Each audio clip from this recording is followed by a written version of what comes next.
Three, two, from high atop the world headquarters of Southeastern Fly. This is the Southeastern Fly podcast. Thanks for listening. Give us a click. Give us a like, click to follow. I hope I said that right. Probably not. If you haven't signed up for the newsletter, though, you should go ahead and do that. You can find it just about anywhere. So I'll run down a quick list. Facebook, our Facebook group, Instagram, on the website. You can text me, you can email me, and I'll give it to you. If you see me on the river, remind me. I will go ahead and give it to you there. But anyway, we've got a newsletter that goes out, kind of keeps you up to speed with what's going on in Middle Tennessee and around all the places that our folks, our guest fish that want to contribute to it, and gives you information on the upcoming episodes and some recaps on some old episodes that might help you. So lots of information there. It's a mailing list.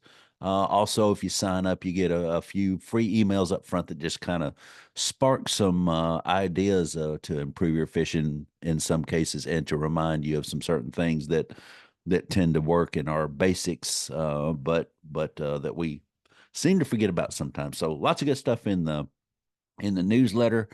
But let's go ahead and let's start talking about common sense fly fishing tips here. So we'll call this one David's Common Sense Tips for Fly Fishing. That sounds like a good title, good working title. One thing that you got to be aware of is fish will absolutely surprise you, and they will be where you don't think they'll be. That's why it's a good idea to have a plan.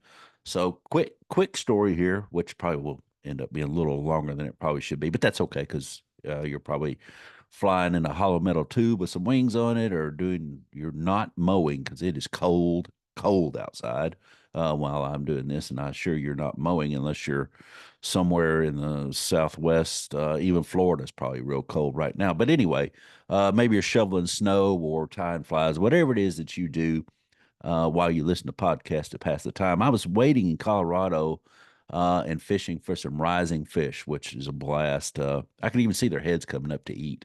Like their whole heads were coming out of the water so that they could get these bugs. They've been leaving tiny bubbles on top because it was a pleasure to watch. It was outstanding just sitting there watching them. But it was everything that you could want in a fish. And I ended up I was throwing everything at them I could. I tried several different patterns, dries with droppers, dries without droppers. If I could have tried just a dropper, I would have done that. I tried midges. I didn't try soft tackles, and I kind of wish I had done that. But anyway, I was kind of going through the motions in the fly box, just trying to find something they would eat. I didn't have all my flies out there. But I never really felt like I was matching the hatch. I even tried a hopper in November. Now, a little bit about the day that this was it, like I said, it's back in November. And on the way we were at 11 Mile, outside Colorado Springs, it was about an hour up the mountain. And the wind was blowing about 40 miles an hour, and it was snowing pretty hard, not whiteout or blizzard, but I wasn't looking forward to getting out of the car. Let's put it that way. So anyway, we drive to the canyon, and I'm thinking, man, this is going to be miserable. We're going to be here about an hour, and I'm going to be ready to go because it was cold.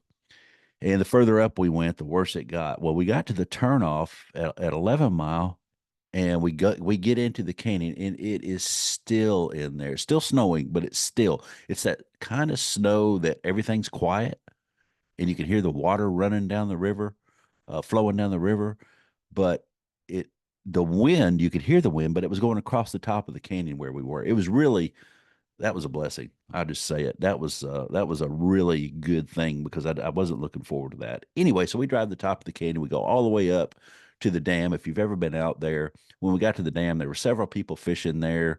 It was way too crowded for me, and there was a lot of river that we had passed that I was able to look at and say, "Wow, I'd like to fish there. I'd like to fish here. That looks good. That looks good." There's a lot of great water. We stopped and looked at some fish off a couple bridges, looked at some fish off of some sort of like bluffs. It was just a little ways down to the river. And anyway, I had a good view of the river because I was a passenger. And so we go up and we go to the top. We talk to this guy, and he gives us some more intel. And I found one place that I really liked. I really wanted to wade. There was no wind. I could see some fish rising when we drove by. B, there was no wind. See, it was nice and flat out there, and I could see what I thought was gravel, but it was actually turned out to be more sand than anything. So it was really, really a nice place to wade. So anyway, that's where we went, and we get out of the car. And if I describe this place to you in detail, people that have been there would know exactly where I'm talking about, I'm sure. So I won't do that. I'll let you discover that on your own if you're ever out there. And if you go, I highly recommend going out there to 11 Mile if you're out in that part of Colorado.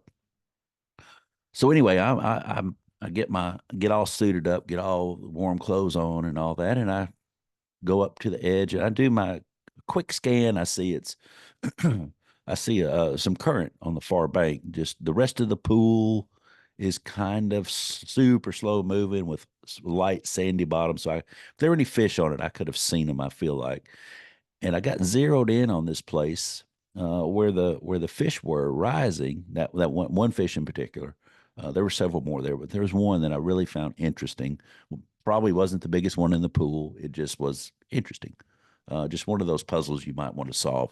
So anyway, I wade over there to it. I wade fairly slow. Try not to make the bubbles and doing all that stuff. And so I get in there and start getting my cast ready. So I strip off some line. There's nothing around me. I look behind me, do all that stuff that you should do as you're making your plan. And I start casting. Like I said, I cast all those flies that we just talked about. And as I'm scoping out this hole and I'm fishing, I'm finding little things about it. Like, so just to describe where I was fishing up against a bank. The water was running kind of a slow outside bend. The whole pool's pretty slow, but most of the current was on the outside of the bend, and it was still super slow. And it was a grass bank out there on the outside. There's a beaver dam that turned the water a little bit, and when it did, right in that kind of that same area, there's a little drop off there that maybe it was a foot deep, and coming off that beaver lodge, and there was a sand pit there, and picture a sand pit, as a kid, but it's underwater, and there was that's where that fish was, and that's where it was feeding. So anyway, I'm trying to feed this fish and doing all those things, and it's not working out really, just to be honest. Not everything works out. And I start looking upstream and I'm seeing a couple fish rise upstream along that grass bank. And I think, you know what? I'm going to rest this fish. I'm going to go upstream. I'm going to fish for those two. I'm going to come back and try to catch this one too. Because, you have optimism. Anglers are optimistic. And I think, well, that's three fish I can probably catch. Well, as I start wading, it starts getting a little deeper. And then I realize I'm wading into this hole and I see some fish blowing out of the hole. That was a big strike in my plan because I overlooked those fish that I could have fished for. I got kind of fixated on those ones that were rising along the outside of the bend on the grass that were upstream of the beaver dam. So anyway, I go upstream. I threw everything at them. I even found another fish that was rising and eating, and it was eating whenever we were driving up. I saw it eat as we kind of slowed down and looked at this spot. And then when we got out, it was still eating. When I fished up to it, it was still eating. Then whenever I got to it, it stopped eating. So anyway, it doesn't always work out. But I saw those fish move upstream out of that hole. I went up there and fished for those other fish. Waded right through that hole. Actually, it was not my best moment, but anyway, I had another shot at them, so I didn't have a fully developed plan. I did, however, get back to the that little hole by the beaver lodge, and I found that first feeding fish, and then I realized, wait a minute, there's a couple more fish in here, and this time I was a little more deliberate in what I was doing. My plan was a little more thought out. I had already had some experience in that place by the beaver dam, with what the fly would do, all that stuff. I had already taken the pre-test, if you will, and so I cast the fly in there, got a pretty good drift. It wasn't exactly on the seam where I want it to be, and one of the smaller fish came up. It looked like the big fish was coming up to eat, but I don't know. Who knows? It may not have been. That might have been all in my mind, and but I was already kind of starting to celebrate the big fish on the move, and then this little fish moved in the picture, came up and ate, and that blew the hole out once he ate, because you're fighting fish through a hole, and the fish up there, those fish weren't like stalkers around here and following the other one around. They blew out, and I don't know where the heck that fish went. But anyway, it was. Don't get me wrong. That is a for me that was a win. in a way that I caught a fish. Uh, and for in another sense, it was kind of I really wanted that bigger fish, which I want to say was 16 inches, but in reality, it's probably 14, which is still a nice fish. Don't get me wrong. Every fish isn't a world record. Some fish is just the pleasure of trying to catch the fish that you want to catch. So anyway, that's what that was all about. But I think if I would have made a little bit better plan on that first shot when it was only that fish and he was eating, I think if I would have made a better plan and understood the drifts a little better, maybe I would have caught that fish. I don't know. It was cool to see the other fish kind of dart in there and catch, eat the fly. But I promise you,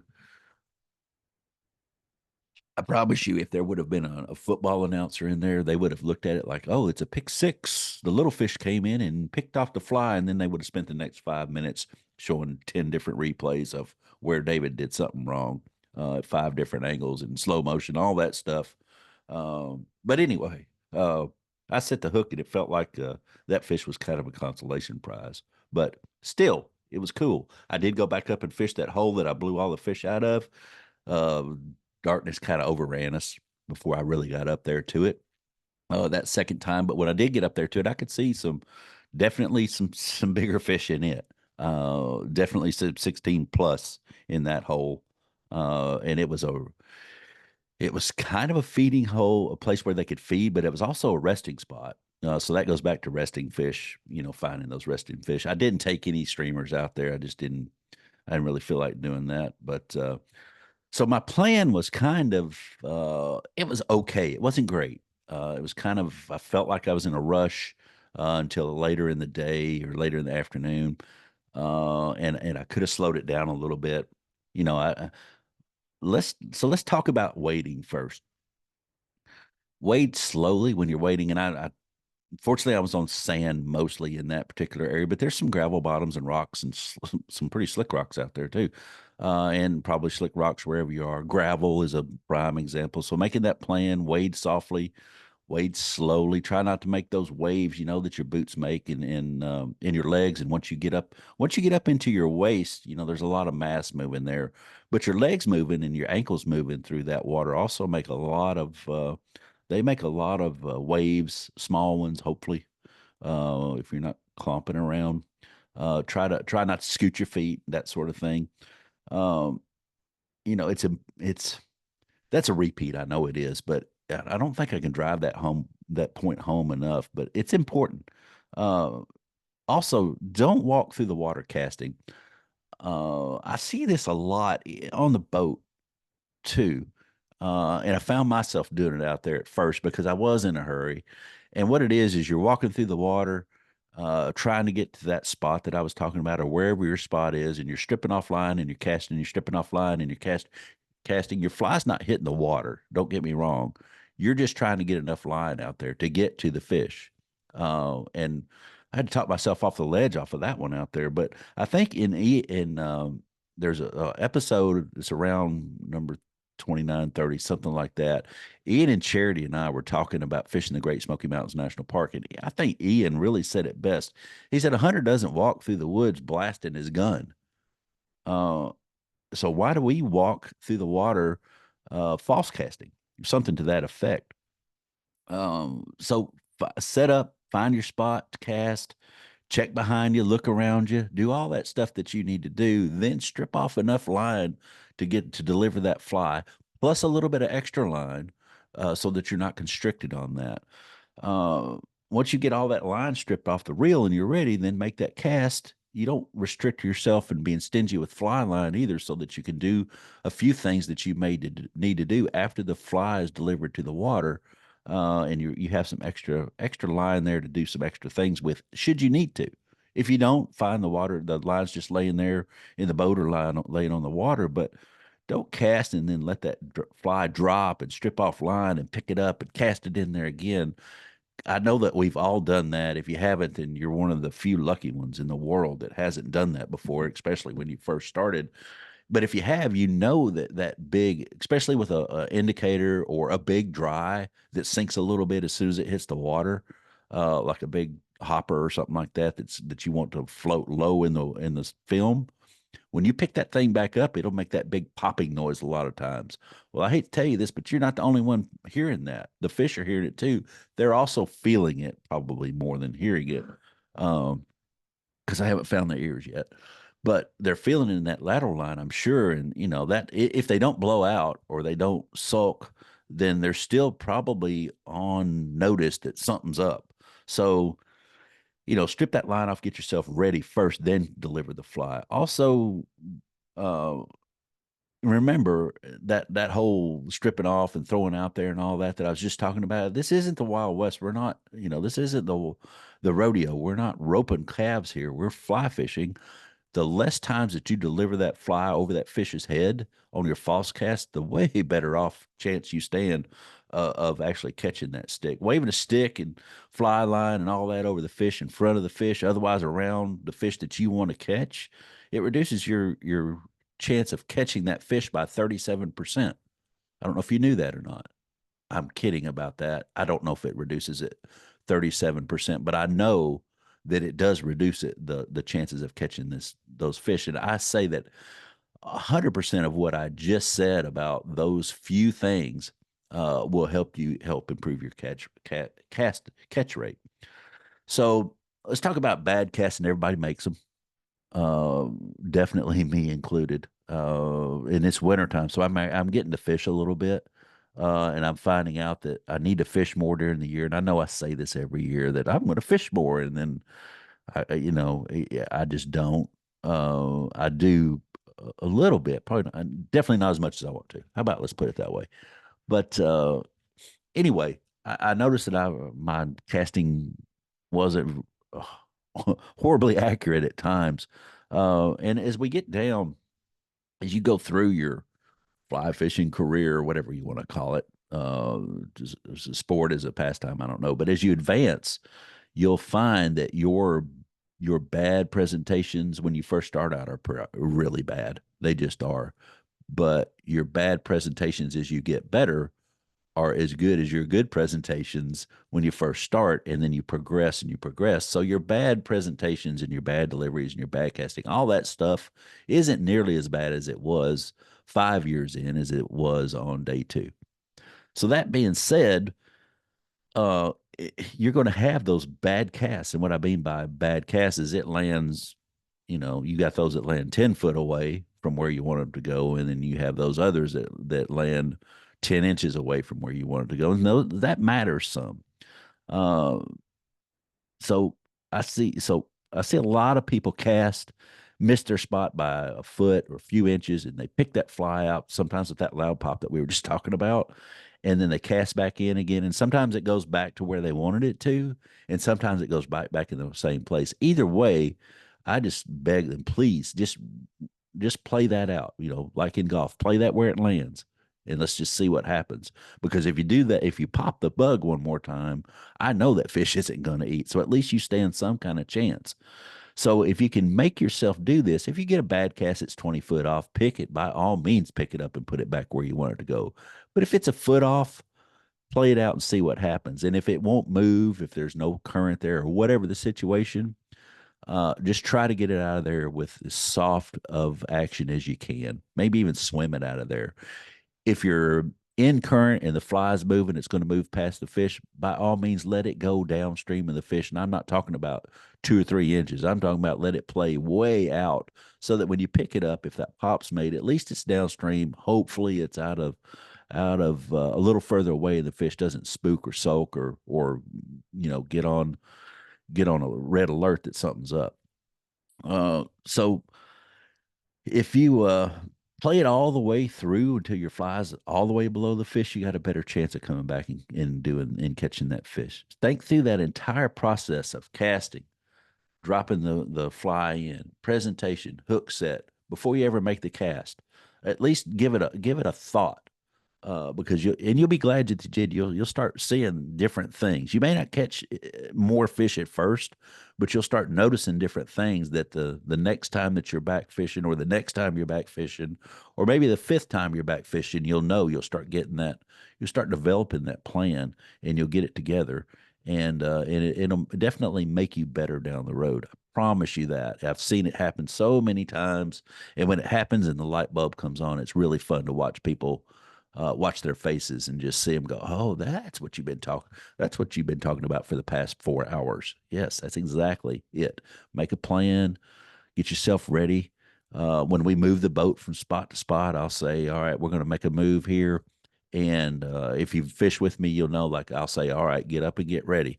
And a lot of times I tell, just don't reel it up. Just leave the line out there because you're going to have about the right amount of line when we get to this next spot. You'll hear me say that some.